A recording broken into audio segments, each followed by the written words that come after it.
Eu vou orar e Deus vai me erguer com sua força.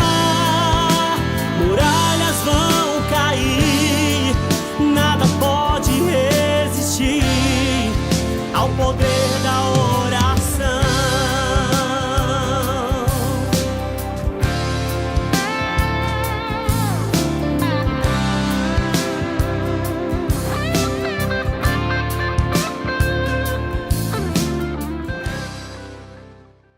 E nesse silêncio do seu coração, deixe o Espírito Santo preparar o seu coração para tudo aquilo que o Senhor deseja ainda falar para nós, nesta última partilha.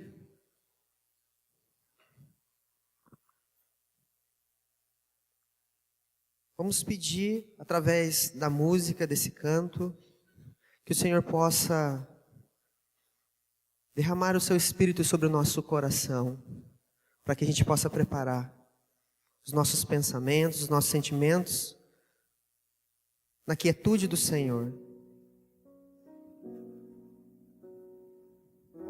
Coloque a mão sobre o seu coração, feche os seus olhos.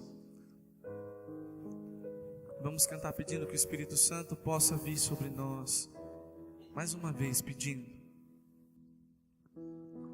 Hoje o céu se abre para derramar sobre os corações toda a graça do Pai. Eu também quero me derramar. Eu também quero me derramar de todo o meu coração nos braços do Pai. Vem, Espírito Santo, vem, Espírito Santo,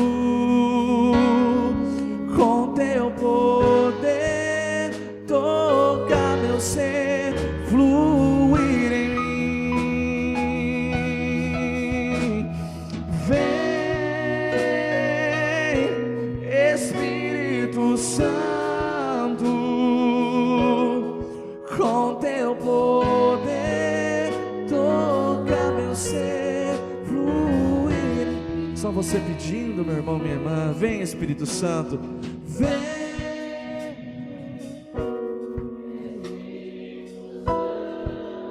Com teu poder, com teu poder toca meu ser, fluir.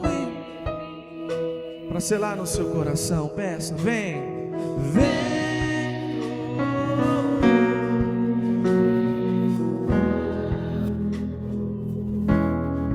Com teu poder toca meu ser, fluir em mim.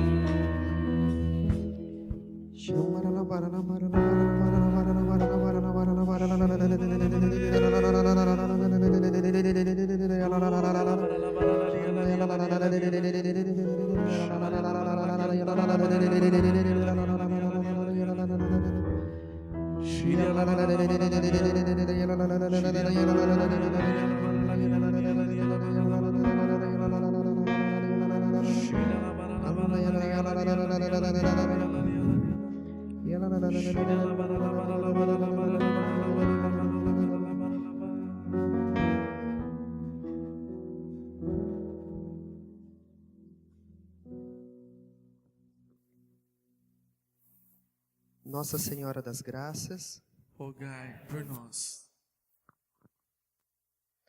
boa tarde, a paz de Jesus. O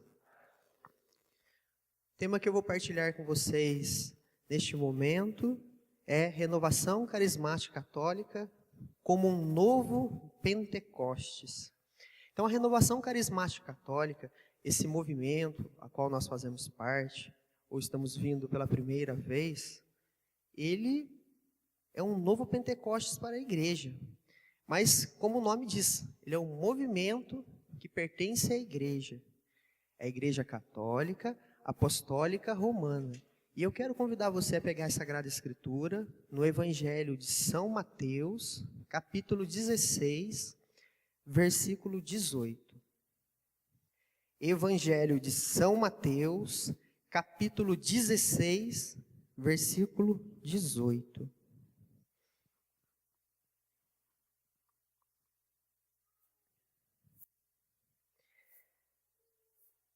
Também eu te digo que tu és Pedro, e sobre esta pedra edificarei a minha igreja, e as portas do inferno não prevalecerão contra ela. Palavra da salvação. Jesus instituiu a Igreja Católica, Apostólica, Romana sob Pedro.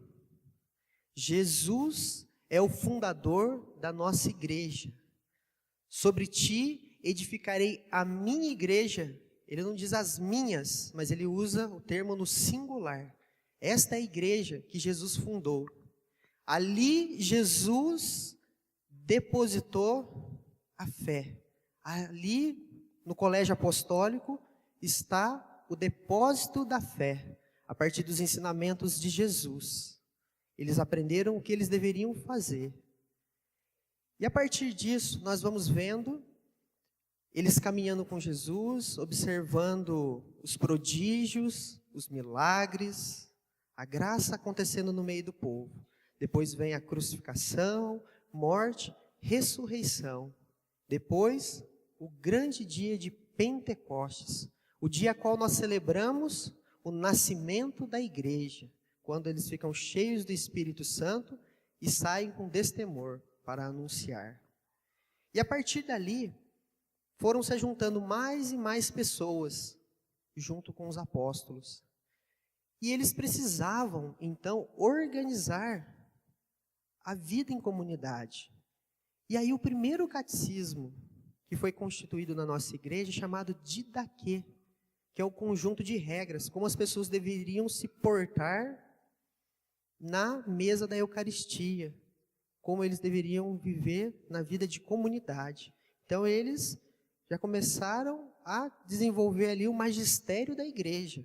Então a nossa igreja católica, apostólica, romana, ela tem um tripé, que é a palavra de Deus, em primeiro lugar, o magistério da igreja, onde constitui o depósito da fé que foi confiada ao Pedro e aos apóstolos, e depois a tradição apostólica, que veio posteriormente a isso. E o nosso movimento Renovação Carismática Católica está inserido nesse corpo. Por isso, a renovação carismática, ela é um movimento a serviço da igreja. Não é a igreja que está a serviço do movimento, mas é nós que estamos a serviço da igreja. Deus, ele nos chamou para servirmos a igreja na pessoa do pobre, daqueles que ainda não tiveram a oportunidade de conhecer o Cristo. Esse é o objetivo nosso. A igreja, ela está em permanente estado de missão. Vai dizer o documento Redemptoris Missio, que nós estamos em permanente estado de missão.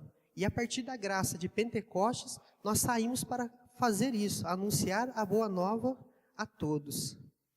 E a partir disso, a gente vai olhando então para a palavra de Deus e vai vendo uma prefiguração do primeiro Pentecostes. Quando a gente olha lá no Antigo Testamento, no livro de Números, a gente vai ver que Moisés, ele estava tomando conta do povo, só que começou o fardo a ficar pesado, porque tudo era centralizado nele.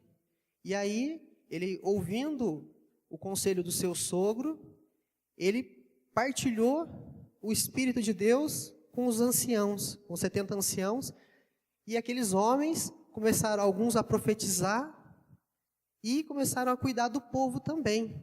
Então a gente observa que a ação do Espírito em nós, ela nos ajuda a servirmos nas pastorais, nos movimentos a qual nós fazemos parte. Então a vida no Espírito, ela nos impele a realizar bem a obra de Deus, porque sem a ação de Deus em nós, a gente não consegue fazer as coisas bem feitas. as coisas não funcionam segundo o coração de Deus, mas acabam acontecendo segundo o nosso coração. Então a gente observa que, como antecedente bíblico, em Números 11, versículo 29, a gente vai ver que aqueles homens começaram a profetizar, começaram a cuidar do povo de Deus. Então essa efusão do Espírito Santo, desde o Antigo Testamento, ela traz para a gente características que fortalecem o nosso chamado, fortalecem o nosso trabalho pastoral, a nossa necessidade de servir, leva o nosso coração a um coração de servo, daquele que serve realmente, a vivenciar aquilo que Cristo pede. E a gente começa a experimentar aquilo que é a promessa do Pai, a promessa de Deus, que a gente viu aquela hora em relação ao batismo do Espírito Santo, que Deus tinha prometido lá no Antigo Testamento, através do profeta Ezequiel, no capítulo 36, dizendo que tiraria de nós o nosso coração de pedra, nos encheria com o seu espírito, colocaria em nós o seu coração de carne, que nos animaria, nos colocaria de pé, diz lá em Ezequiel 11, versículo 19. E a promessa de Joel que se cumpre no dia de Pentecostes. Essa promessa de Deus é cumprida a partir desse sim, dos apóstolos, de perseverar no caminho da oração. E essa promessa, ela realiza então no meio dos apóstolos a graça santificante, porque a partir da ação do Espírito Santo, eles vão se santificando, eles vão se tornando pessoas mais dóceis ao Espírito Santo. Uma pessoa que vive dentro do movimento da renovação carismática católica, e mais do que o movimento em si, mas vive a espiritualidade da igreja, ela se abre totalmente a Deus, ela é dócil à voz do Espírito Santo, ela tem uma amizade profunda e plena com o Espírito Santo. E é isso que nós temos que buscar a partir desse seminário de vida no Espírito Santo, porque a partir dessa experiência com Deus, algo acontece no nosso interior. A mesma coisa que aconteceu com aqueles apóstolos. E quais são os frutos de Pentecostes? Primeiro, o ardor missionário. Eu não vou guardar no meu coração aquilo que eu recebi, essa graça do amor de Deus. Algo fica me inquietando interiormente e eu vou ter que anunciar às pessoas que Jesus está vivo, que Jesus ressuscitou. Da mesma forma que Maria Madalena viu Jesus ressuscitado e foi correndo anunciar, é o que acontece conosco a partir dessa experiência de Pentecostes. A partir dessa experiência que nós vamos viver a cada grupo de oração, se Deus quiser, perseverando. Nós vamos ter então de Deus, nós recebemos de Deus o ardor missionário. Depois as manifestações dos dons. Um recebe o dom de cura, o outro o dom da profecia, outros o dom de línguas, de interpretação de línguas, de ciência. Outros o dom da liderança, outro do pastoreio, outros do ensino. E principalmente, o dom maior que todos nós necessitamos, que é o amor ágape, que São Paulo vai colocar para a gente. No 1 Coríntios, capítulo 13.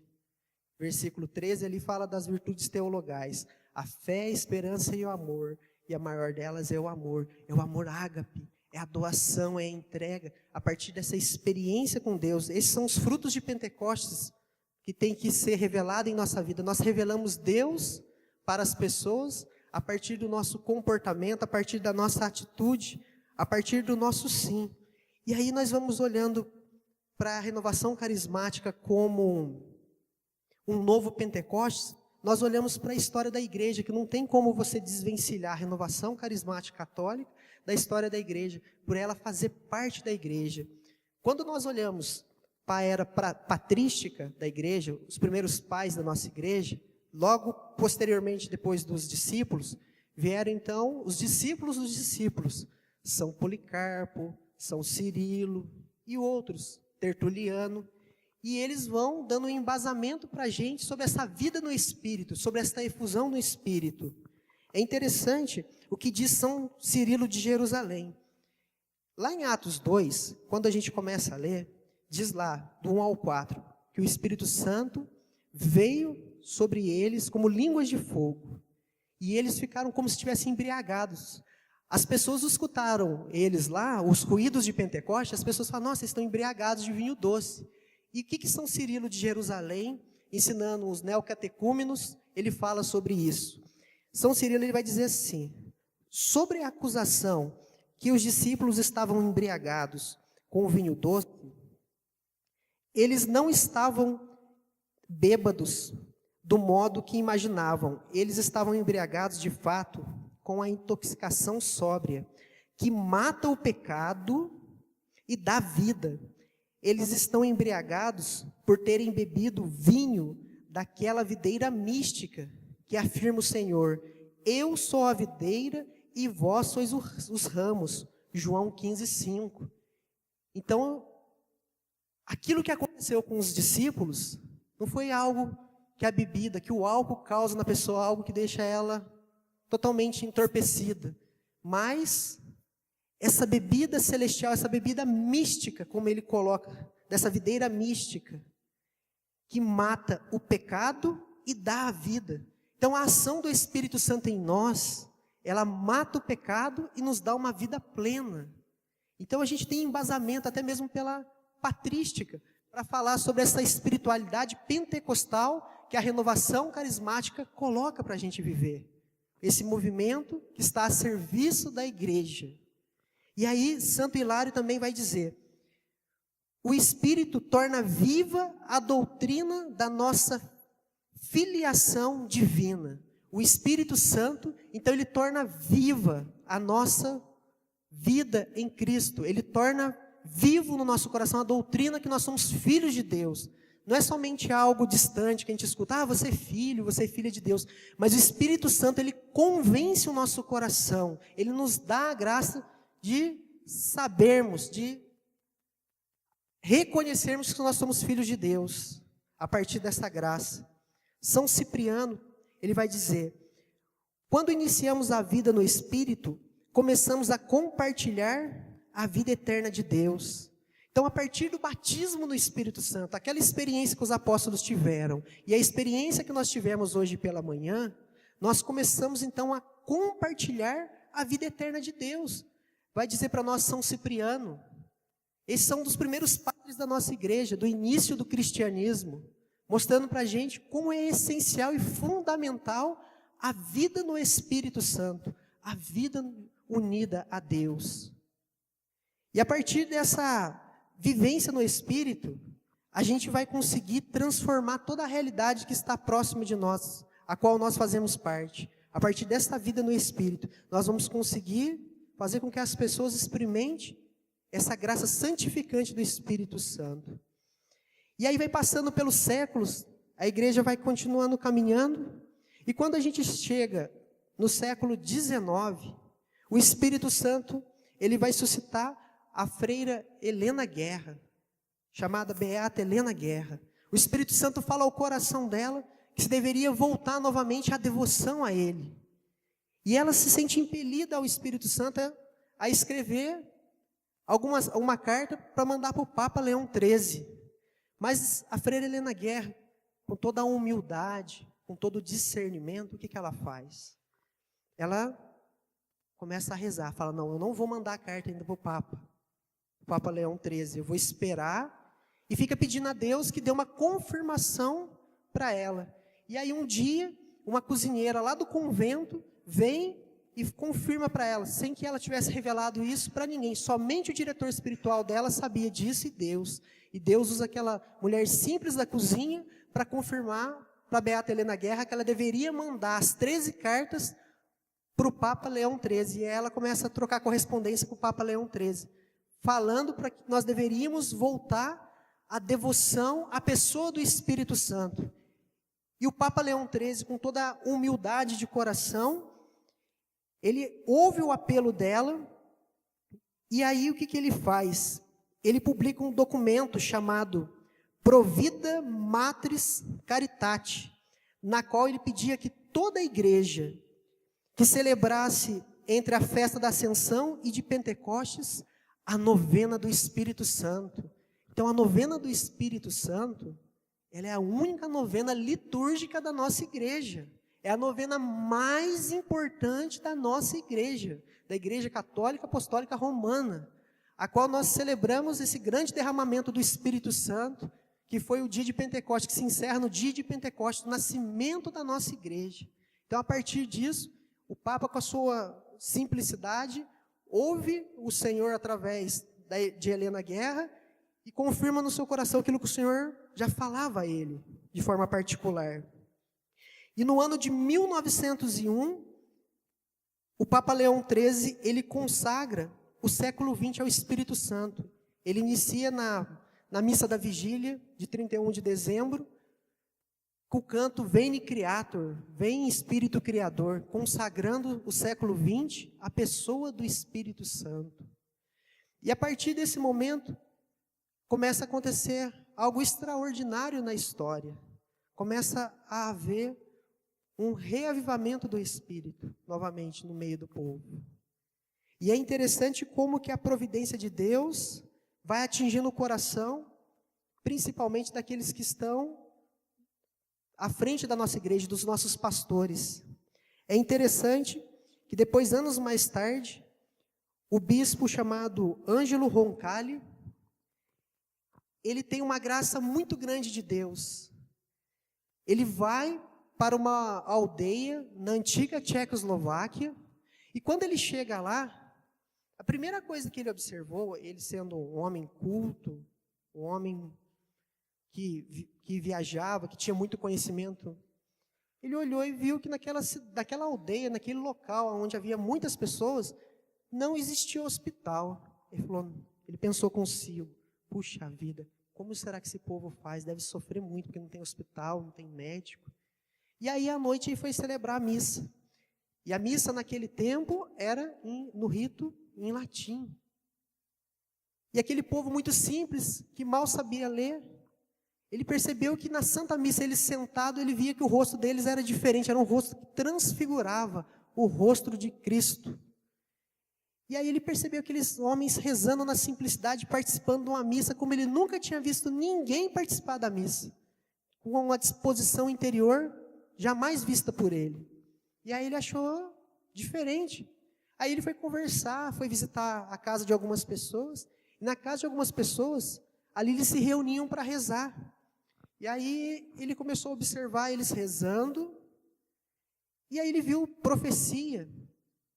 Aí ele lembrou do que ele tinha visto na Sagrada Escritura, do dom da profecia. Ele viu profecia que exortava, profecia que consolava, profecia que orientava.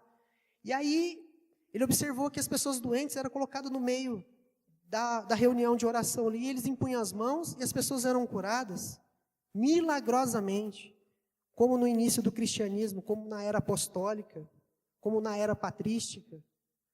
E aí aquilo selou no seu coração que nós deveríamos ter uma amizade íntima com o Espírito Santo. E aquilo marcou a vida dele. Ali ele ainda como bispo, Ângelo Roncalli, anos mais tarde, o que aconteceu com ele? Se tornou o Papa João XXIII, vigário de Cristo. O Espírito Santo estava preparando ele para esse grande momento, para que acontecesse esse Pentecostes atual. E é interessante que ele convoca, então, o Concílio Vaticano II. A partir de João 23, então, ele diz que deveria, então, se fazer o Concílio Vaticano II, que deveria se abrir as portas e a janela da igreja para que o Espírito entrasse, para que a luz de Deus entrasse. E aí ele faz a seguinte oração: renova os teus milagres nesses nossos dias, Senhor, como em um novo Pentecostes. Ele pede que o Espírito Santo renove novamente os milagres nos dias atuais. E a partir dessa oração é iniciado o Concílio Vaticano II, a qual ele não chega a terminar, e Papa Paulo VI depois conclui. E é interessante que essa graça que o concílio trouxe para a igreja, com os documentos, com a abertura da igreja para os leigos, para os fiéis leigos como nós, abriu de uma forma definitiva essa graça de Pentecostes, para que a gente pudesse servir a igreja de forma concreta. E logo ali no finalzinho, depois que tinha encerrado o concílio, vem a graça da renovação carismática católica. Em 1967, nos Estados Unidos, um grupo de jovens, lá na Universidade de Pittsburgh, em Pensilvânia, se reúne, e eles achavam interessante aquilo que a palavra de Deus dizia, que os prodígios, os milagres, o derramamento do Espírito Santo tinha acontecido há 2000 anos atrás, e eles já tinham ouvido que em algumas partes do mundo isso estava acontecendo, e eles queriam experimentar essa graça.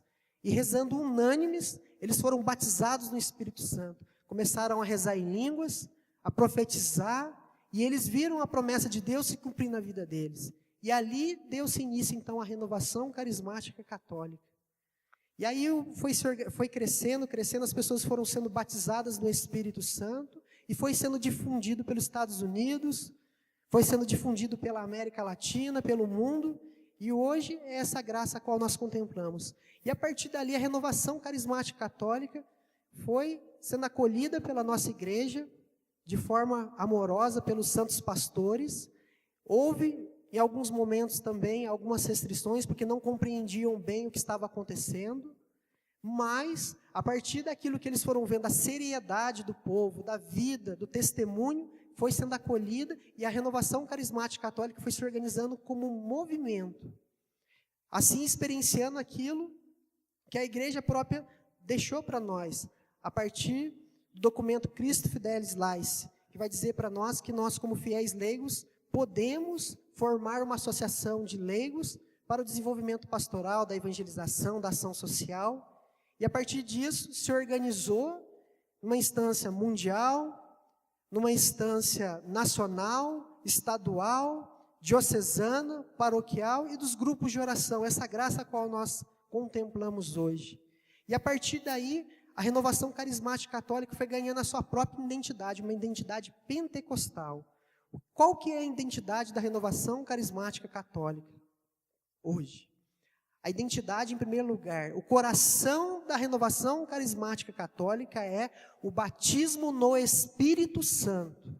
Então, o batismo no Espírito Santo é o coração da renovação carismática católica. Segundo aspecto da identidade, é a vivência dos carismas. Quando a gente pega a 1 Coríntios, capítulo 12, versículo 4 ao 7, quando a gente fala lá dos 9 carismas, então essa vivência dos carismas, os carismas de serviço, que a gente se põe a serviço dos irmãos. E depois o terceiro aspecto é a vida em comunidade. Então nós, como renovação carismática católica, quando a gente começa a participar, a gente faz um seminário de vida no Espírito, depois a gente faz experiência de oração, depois começamos a perseverar no grupo de oração, para a gente ser abastecido, para que essa atualização da graça de Pentecostes seja derramada no nosso coração e a gente continue. E depois a gente vai fazendo as formações. Tem até ali, né, Ministério de Formação. Aí a gente começa a fazer a formação para a gente poder compreender bem a missão que nós recebemos de Deus, para a gente desenvolver bem. Da mesma forma que a gente olha para os discípulos, eles foram formados durante um tempo para fazer a missão, nós também precisamos ser formados para a gente poder desempenhar bem a função. A exemplo dos apóstolos, nós também necessitamos da formação, uma formação que nos transforme em agentes do amor, agentes que levam o Evangelho. Então, a partir daí, a gente vai difundindo essa cultura de Pentecostes. E a renovação carismática católica, então, a identidade dela pode se dizer, de forma resumida, é batismo no Espírito Santo, vivência dos carismas e a vida em comunidade. E a vida em comunidade implica em quê? A participar do grupo de oração, depois a servir no grupo de oração, se sentir o chamado para servir. E aí está na santa obediência ao coordenador do grupo, ao dirigente do grupo, ao coordenador paroquial, ao pároco. Aí a gente está a serviço da igreja. A gente não pode viver uma espiritualidade intimista, eu sozinho, ou ainda pior do que isso, viver uma espiritualidade de, entre aspas, do iluminismo. O Espírito Santo falou comigo. E aí o Espírito Santo fala só para dar coice no irmão, só para entristecer o irmão. O Espírito Santo falou comigo. Aí vai lá e fere o irmão com as palavras. Isso aí não foi o Espírito Santo que falou com você, não. Isso aí foi você que estava querendo falar as coisas para a pessoa. Então a gente tem que tomar cuidado com essas expressões. O Espírito Santo falou comigo. E aí a gente vai amadurecendo na fé. E aí a gente vai vivendo em comunidade, junto com os irmãos do grupo de oração. Um vai ajudando o outro, no sentido espiritual. também no sentido material, quando o irmão estiver passando necessidade, precisando de remédio, de alimento, um ajudar o outro. Essa é a vida em comunidade. Servir a paróquia, principalmente nos momentos maiores, Semana Santa, a própria novena de Pentecostes, a novena do padroeiro da paróquia, Natal. Esses momentos que a igreja tanto precisa da gente, limpar a igreja, ser sempre obediente ao pároco. Porque realmente, quem obedece, não erra. Se a gente busca essa vida em comunidade, a gente tem que ser obediente às autoridades que estão sob a nossa vida. Porque se nós obedecemos eles, nós obedecemos o próprio Deus. E aí, a renovação carismática nos proporciona essa graça, então, de vida no Espírito. A gente vai aprendendo a ser mais amigo do Espírito Santo, cada dia mais e mais.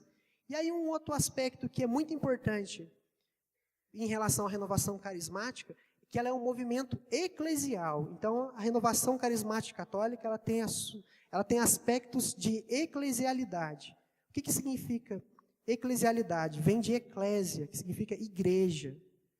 Então, a renovação, quais são os elementos que caracterizam a renovação como um movimento da igreja? Em primeiro lugar, que ela está em comum acordo com o Santo Padre, o Papa, que ela está em comum acordo com o bispo diocesano, com o pároco e com as instâncias da renovação carismática. Um segundo elemento que caracteriza a eclesialidade da renovação carismática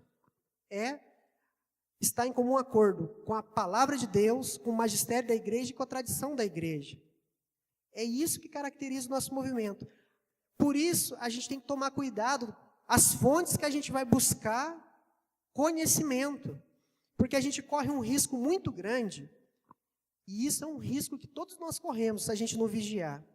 Quando a gente liga a televisão, existe uma oferta muito grande de cristianismo, e principalmente um cristianismo neoprotestante, um neopentecostalismo protestante. E aí a gente começa a adquirir essa espiritualidade neoprotestante no nosso coração, e isso vai eliminando do nosso coração aquilo que o batismo do Espírito Santo autêntico realizou em nós. Vai contaminando a nossa fé católica. E aí a gente começa a ficar com medo de se relacionar com Nossa Senhora, de suplicar a intercessão dela. A gente fica com medo de suplicar a intercessão dos santos. Aí a gente começa a deixar de rezar o terço. A gente começa a ter dúvida sobre os sacramentos, porque aquilo vai infiltrando no nosso coração.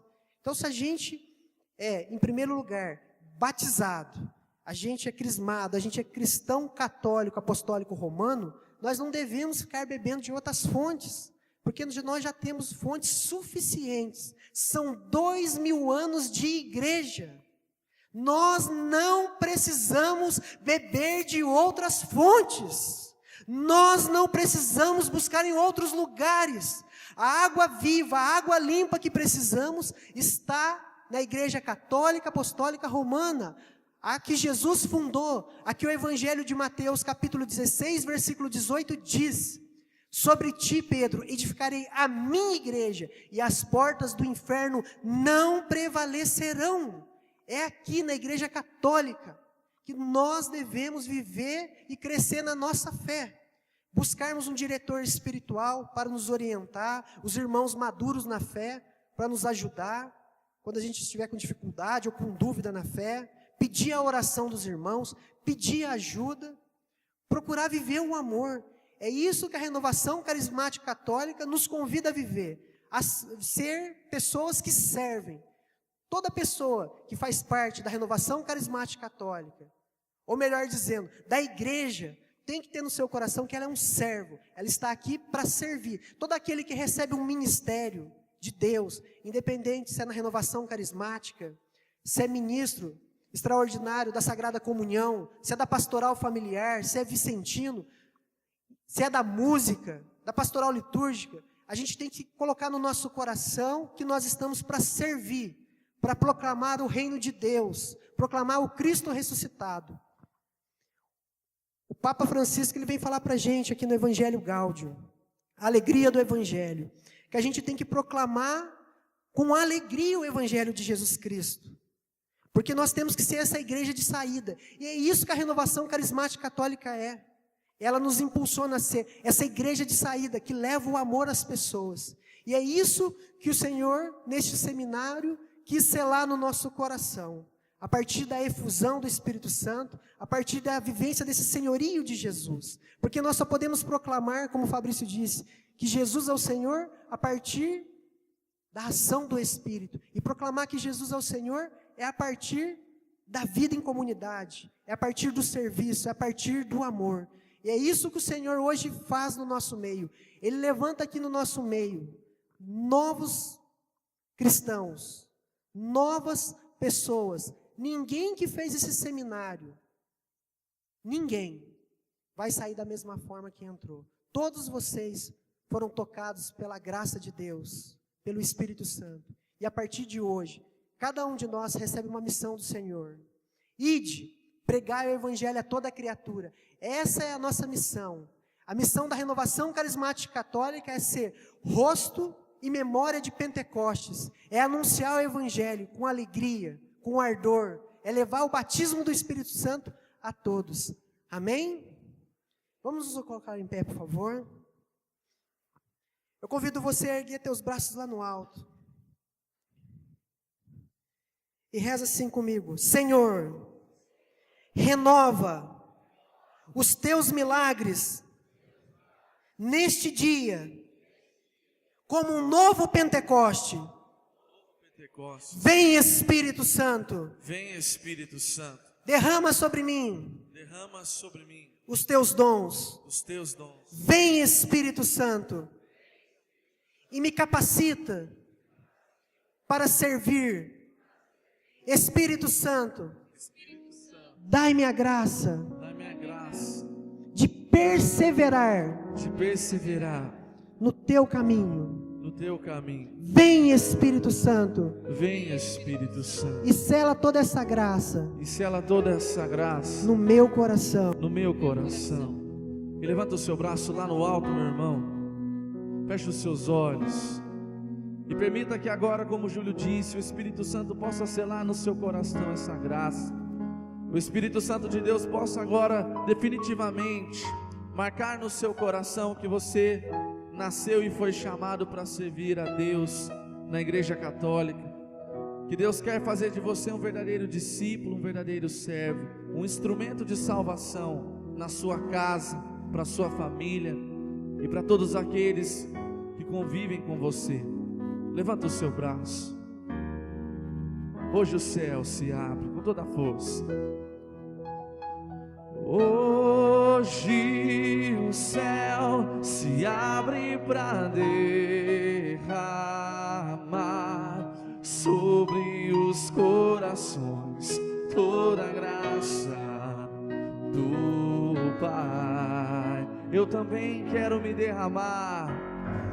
Eu também quero me derramar de todo o meu coração nos braços do Pai. Levanta o seu braço, meu irmão, minha irmã. Vem, Espírito Santo, vem, Espírito Santo, com teu poder, toca meu ser, fluir em mim. Vem, Espírito Santo, com teu poder, toca meu ser, fluir em mim. Hoje eu posso ser um novo homem pelo teu poder.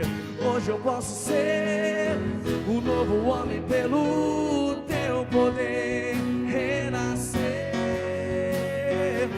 Hoje eu posso ser um novo homem pelo teu poder. Proclama isso, meu irmão, minha irmã.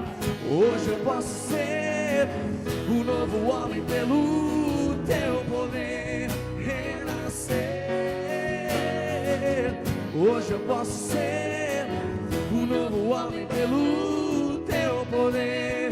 E clama com toda a sua força. Vem, Espírito Santo. Santo, vem.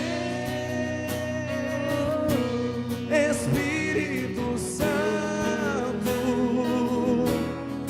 com teu poder, toca meu ser, fluir em mim. Vem, Espírito de Deus, vem, Espírito Santo, com teu poder, toca meu ser.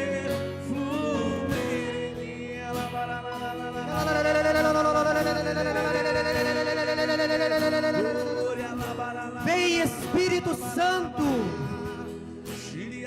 renova os teus milagres, renova em nós um novo Pentecostes, renova a graça de Pentecostes em nosso coração. Vem, Espírito Santo, levanta em nosso meio pregadores, levanta em nosso meio intercessores, levanta ministros de oração por cura e libertação, Senhor. Levanta, Espírito Santo, o teu povo. Retira todo abatimento e coloca o avivamento, Espírito Santo. A alegria do Evangelho, a alegria de ser de Deus, a alegria de ser totalmente teu, Espírito Santo. Coloca no nosso coração esta alegria. Renova em nosso coração o ardor missionário. Em nome de Jesus, vem, Espírito Santo.